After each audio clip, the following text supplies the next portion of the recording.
Mais écoutez, frères et sœurs, je vous parle avec mon cœur, je vous dis la vérité. J'ai peur de faire la réunion ce soir. Parce que j'ai vécu quelque chose de particulier, il n'y a pas beaucoup qui le sait, il n'y a que ma femme que je lui ai dit. Et que je veux pas jouer au sentiment, bon, ça ne m'intéresse pas, de toute façon, c'est pas ça. La Bible, c'est pas des sentiments, la Bible, c'est vrai. Mais j'ai peur de faire la réunion parce que je sais qu'il va se passer quelque chose. Dieu me l'a mis dans mon cœur, et puis écoutez, regardez, j'ai peur d'ouvrir la Bible, parce que je sais que le message que Dieu m'a donné, il va se passer quelque chose. Écoutez, je vous promets de la part de Dieu, Marvin, il m'a regardé, je vous dis pas un vrai mensonge. Marvin, il est là pour vous le dire. Il m'a dit, Josué, il m'a dit, c'est dur. J'ai dit, c'est normal, il y a une bénédiction qui nous attend. Alléluia. Je dis, parce que Dieu me l'a dit avant de venir, il y a une bénédiction qui nous attend. Alors je voudrais qu'on baisse la tête, je voudrais que personne qui me regarde. Maintenant, on va baisser la tête. Écoutez, il y a des murs qui se dressent.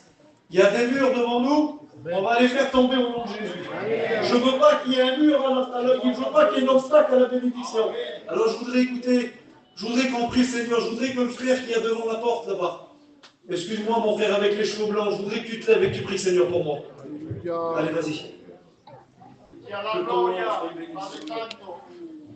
Dopo Dio, Señor, darte cuenta, Señor, de estos testimonios, Señor, de esta alabanza, Señor, que han elevado hasta el trono. Aleluya. Padre, han preparado corazones, Dios mío, Señor.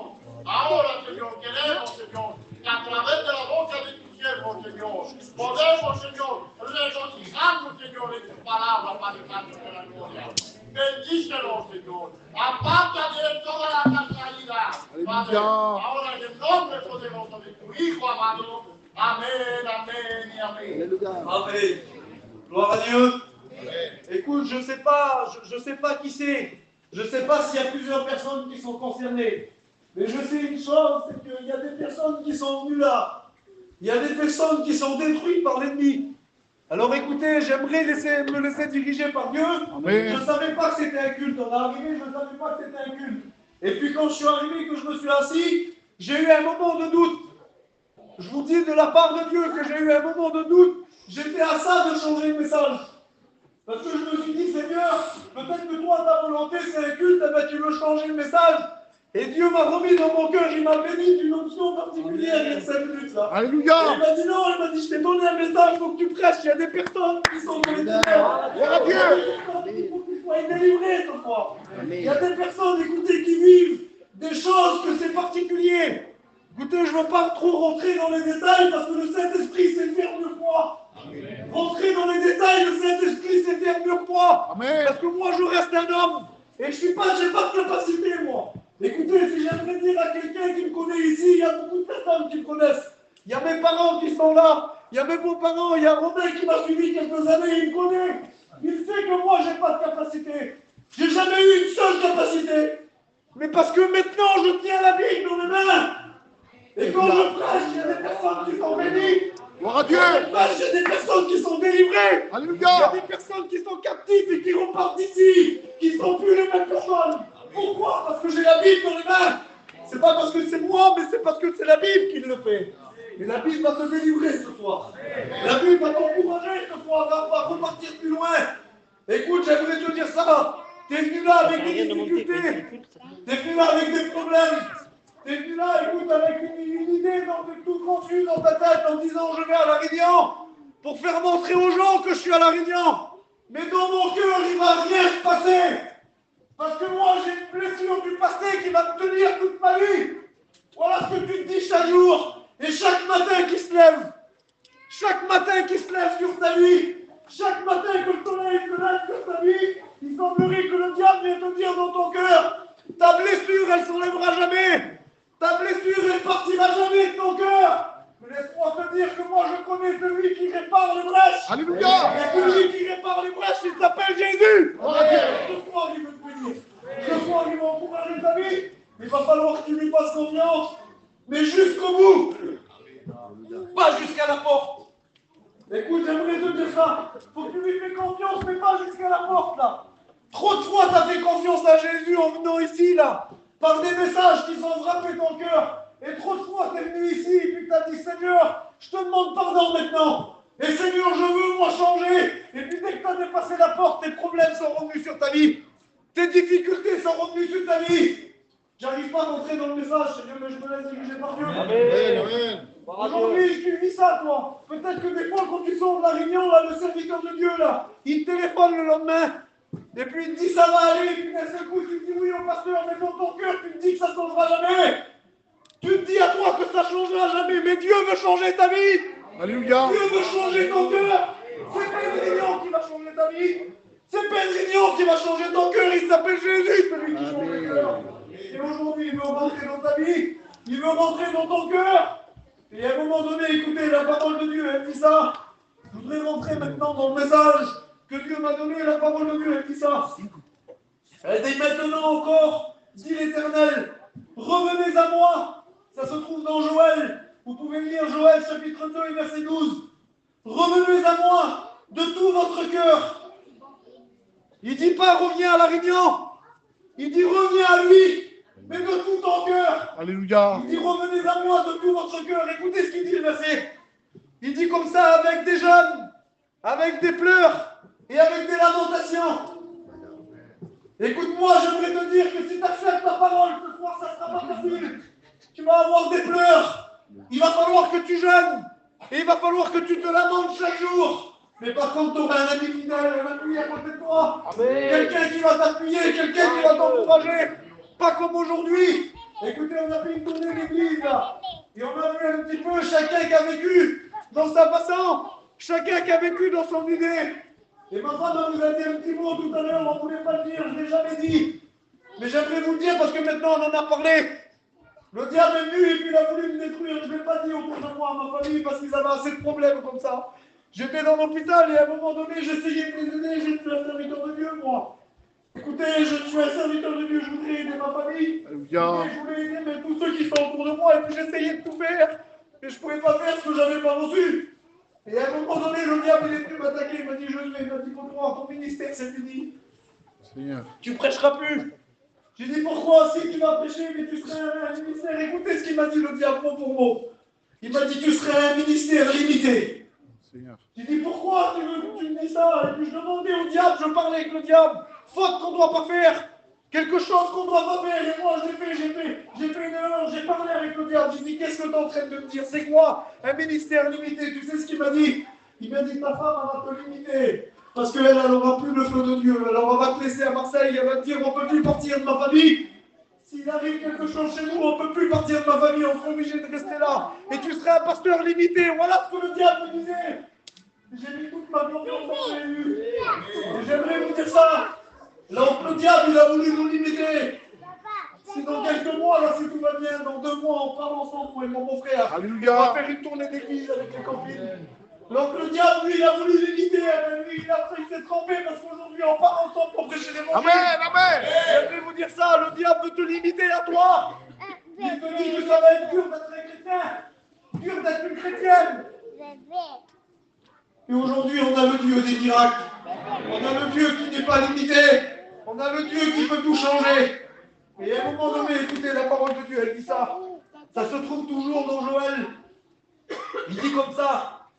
Il dit déchirez vos cœurs et non vos vêtements. Alléluia. Et j'ai marqué comme ça, moi. J'ai dit aujourd'hui, tu veux avoir la bénédiction? Quand tu déchires ton cœur, il n'y a plus de venir devant Dieu et de jouer une apparence. Il n'y a plus d'apparence. Aujourd'hui, il ne faut plus que tu dises une apparence. Romain, je suis venu, c'est la 2e fois que je viens dans l'église. Là. Alors si je prêche comme ça, c'est que je ne connais pas l'église. Il y a peut-être des cœurs qui sont comme ça. Mais c'est Dieu qui va dire.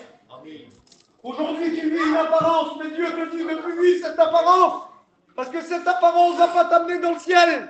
Oui, non. Écoutez, ce n'est pas l'extérieur qui nous amène dans le ciel. J'aimerais vous dire ça. On peut vivre à l'extérieur bien. On peut faire des choses pour Dieu à l'extérieur. Nos mains peuvent travailler pour Dieu. Et à l'intérieur de nos cœurs, avoir un cœur noir. C'est vrai. Mais Dieu ne veut pas de toi un cœur noir. Il veut te revêtir d'un vêtement blanc. Alléluia. Il veut que ton cœur soit délivré. Il veut que ton cœur soit délivré. Écoutez, j'aimerais le dire. Je rentre dans ce que Dieu m'a dit cet après-midi. Alléluia. Il veut que ton cœur, excusez-moi des mots, je sais que j'ai des choses sensibles, mais je suis obligé de le dire. Si je repars de là sans l'avoir dit, écoutez, j'aurai désobéir à la volonté de Dieu. Alors je ne veux pas désobéir à la volonté de Dieu. Et puis si je me trompe, eh bien Seigneur, je reste un homme, mais je ne pense pas que je vais me tromper. Il y a des personnes ici, là. Je m'excuse. Il y a peut-être des années ou il y a peut-être pas longtemps. Et je m'excuse des mots que je vais te dire aujourd'hui. Il y a des personnes qui ont passé par le deuil ici. Je ne sais pas qui c'est. Et Dieu est en train de me dire comme ça, que si aujourd'hui tu t'approches de Jésus, lui il va te donner la paix, il va te donner la joie. Il va te donner la paix et la joie que tu ne connais pas. Mais j'aimerais te dire ça dans ton cœur, le diable. Tu sais ce qu'il te dit à toi? Et Seigneur, je suis gêné de dire ça, mais je me laisse diriger par Dieu. Tu sais ce qu'il te dit, le diable, à toi? Il te dit que si tu t'approches de Dieu et que tu reçois la paix, aujourd'hui ta famille, elle va plus te regarder. Et aujourd'hui, ta famille, elle va te dire, voilà, tu ne l'aimais pas, cette personne-là. Je ne sais pas qui c'est pour toi. Je ne sais pas. Je ne veux pas rentrer dans ces détails-là. C'est le Saint-Esprit qui rentre là-dedans. Ça ne me regarde pas, moi. Mais le Seigneur me disait comme ça, cette personne-là, elle ne veut pas s'approcher de Dieu de peur de sa famille qu'elle se détourne de elle. Je ne sais pas où c'est que tu te trouves dans l'église. Mais si tu écoutes les mots que Dieu il veut te donner là, laisse-moi te dire que pour ta famille, tu vas être une lumière autour de ta famille. Et quand tu vas dire oui à Jésus, ton appel de Dieu va rentrer. Alléluia. Tu vas être une lumière autour de ta famille. Alors n'aie pas peur de ce que ta famille va te dire. Au contraire, à cause de toi, ta famille va se convertir. Je vais te dire ça, ta famille va se convertir à cause de toi. Aujourd'hui, excusez-moi des mots, c'est des mots forts, et puis normalement, on ne prêche pas comme ça. Mais je me laisse diriger par Dieu. Alléluia. Donc aujourd'hui, cette personne-là qui est partie, tu ne l'oublieras jamais. Écoutez, j'ai perdu des êtres chers, moi. Je les oublie jamais. Jamais de ma vie, je les oublierai. Ouais. Jamais de ma vie. Tous les jours, je pense à eux. Et par contre, j'ai demandé la paix de Dieu. Et Dieu m'a donné la paix. Amen. Dieu m'a donné la joie. Et aujourd'hui, j'en prêche l'évangile. Parce qu'aujourd'hui, si je ne ferais pas ça, si je ne donnerais pas la place à Dieu, on aurait mis la force à prêcher l'évangile avec ceux qu'on a perdus, frères et sœurs. Aujourd'hui, je ne te demande pas de les oublier. Seigneur Jésus, je m'excuse encore une fois des mots que je suis en train de vous dire. Je ne vous demande pas de les oublier, mais je vous demande de demander la paix de Dieu et de ne pas avoir peur de vos familles. De ne pas avoir peur de vos familles. Et à un moment donné, écoutez, la Bible elle dit ça, je voudrais rentrer maintenant dans le message, je ne vais pas prêcher longtemps. La Bible elle dit ça, elle dit qu'il y avait un homme qui est là, lui. Il a toute une vie tracée. Peut-être que pour toi, tu avais toute une vie tracée, toi. Tu avais toute une idée qui était tracée. Et puis cette chose-là, t'as arrêté. Cette chose-là, aujourd'hui, elle t'empêche d'avancer. Cette chose-là, écoutez, elle t'empêche de grandir avec Dieu. Et puis écoutez, il y avait un homme qui était comme ça. Il avait toute sa vie. Toute sa vie avait été tracée pour lui. Pas de problème pour lui. Écoutez, quand on est petit-fils du roi, on n'a pas de problème pour nous, petit-fils du roi, de roi. C'est dans 2 Samuel, chapitre 4, tout le monde connaît cette histoire. Petit-fils du roi, on n'a pas de problème pour nous. Écoutez, quand on arrive dans un royaume et que quelqu'un est par la porte et qui dit, mais t'es qui toi? C'est moi, le petit-fils, c'est mon papou là-bas qui est dans le roi là. C'est le roi là, c'est mon papou à moi. Comment ça, oui, c'est lui qui est assis sur le trône là-bas. Alors pour moi, il n'y a pas de problème. Mais à un moment donné, cet homme-là, écoutez, la Bible nous dit ça. Et j'aimerais le lire ensemble. Je voudrais que vous soyez attentifs sur ces paroles-là parce que c'est des paroles qui vont changer ta vie. Amen. Écoute, je le sais, moi, que si aujourd'hui tu dis oui à Dieu, ta vie, elle va changer. J'ai une confiance dans mon cœur que le Seigneur a mis dans mon cœur qu'aujourd'hui, il y a une personne qui va changer. Alléluia. Je vous promets qu'il y a une personne Amen, qui va changer. amen. Sois attentif à la parole. La Bible, elle dit ça. 2 Samuel, chapitre 4 et verset 4. Jonathan, fils de Saül, avait un fils. Écoutez ce qu'il est dit. Il avait un fils perclus des pieds. Il était âgé de 5 ans. Lorsqu'arriva de Gisraël la nouvelle. Écoutez, cet homme-là, il est là. J'aimerais vous expliquer un petit peu l'histoire. Il est petit-fils du roi, lui. Il est là. Et puis d'un seul coup, il va entendre une nouvelle qui arrive de Gisraël là-bas. Et puis cette nouvelle-là, quand elle arrive à ses oreilles, c'est la mort. Excusez-moi, Seigneur, mais je suis obligé de prêcher ce que Dieu m'a donné. Amen, amen. C'est la mort de son père et c'est la mort de son grand-père. C'est quelque chose de pas facile à vivre. C'est quelque chose de dur. Et à un moment donné, quand il reçoit cette nouvelle-là, lui, la Bible, elle dit ça. Elle dit que ça nourrisse. Pourtant, il a 5 ans. Écoutez, j'ai mon fils qui a 6 ans là, moi. L'Osia, ça court partout, il n'avait pas besoin de rien. Mais les choses ont fait que sa nourrice va le prendre dans les mains. Et puis va commencer à courir avec lui. À cause d'une mauvaise nouvelle. À cause d'une mauvaise nouvelle, elle va commencer à courir avec lui. Et quand elle va courir, qu'elle va le faire tomber, la Bible nous dit qu'il va être perclus des 2 pieds. Ça veut dire infirme des 2 pieds. Il ne peut plus se servir de ses pieds, de ses jambes.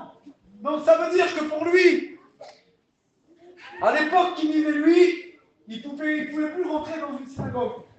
Il ne pouvait plus rentrer dans un lieu saint. Alors qu'il y avait la présence de Dieu.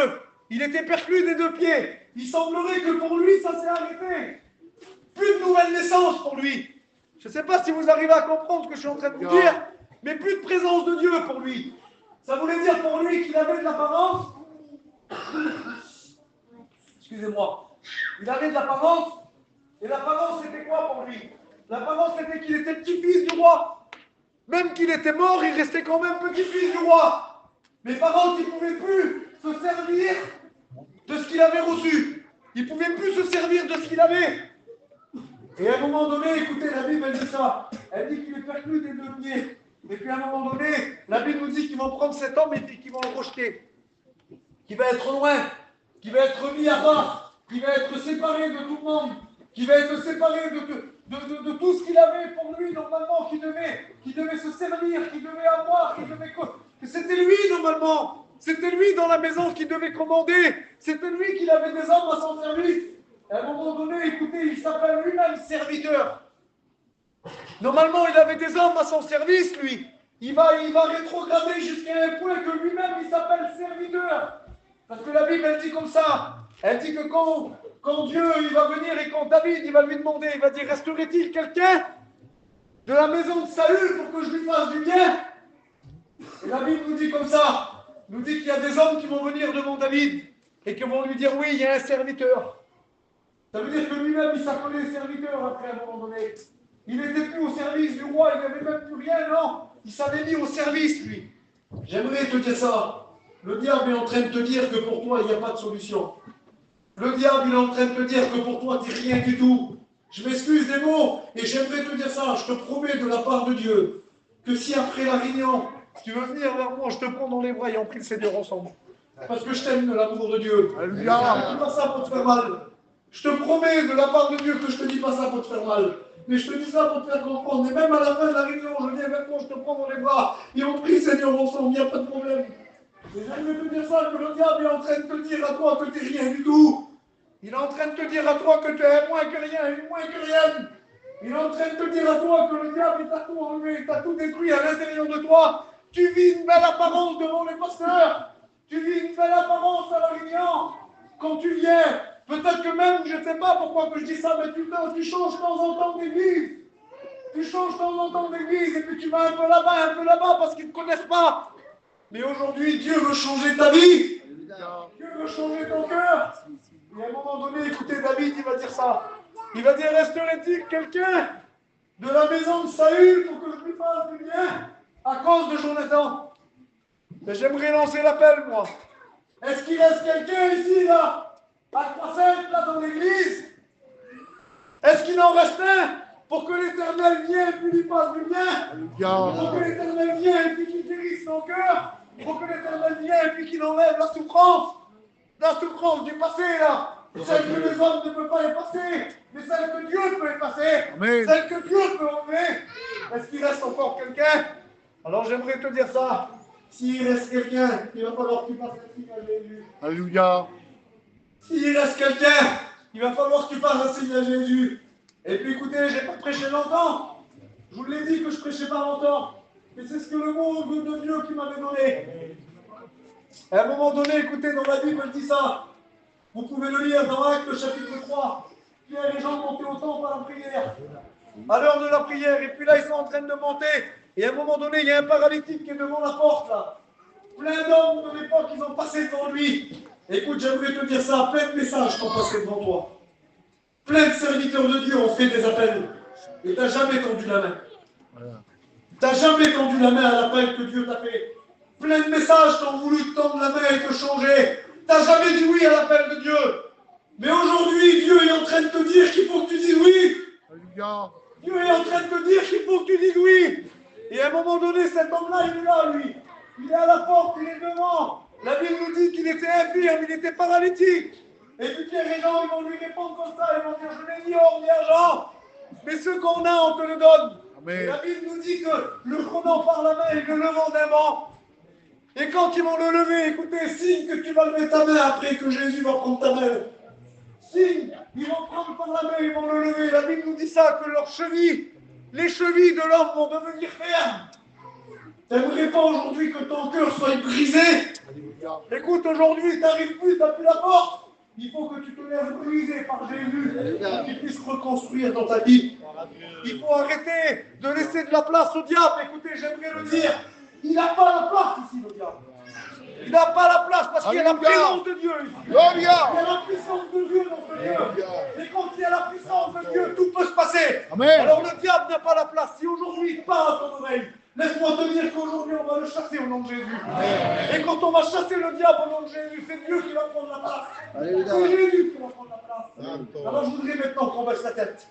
Je voudrais qu'on baisse la tête. Vous savez pourquoi? Parce qu'aujourd'hui, autour de moi, là, j'ai une armée de Pierre et Jean. Ils vont essayer de tendre la main pour essayer que tes chevilles deviennent fermes. Et je le sais qu'ils sont avec moi, les frères qui sont autour de moi. Alors aujourd'hui, on va baisser la tête. Et je ne vais pas faire 50 appels.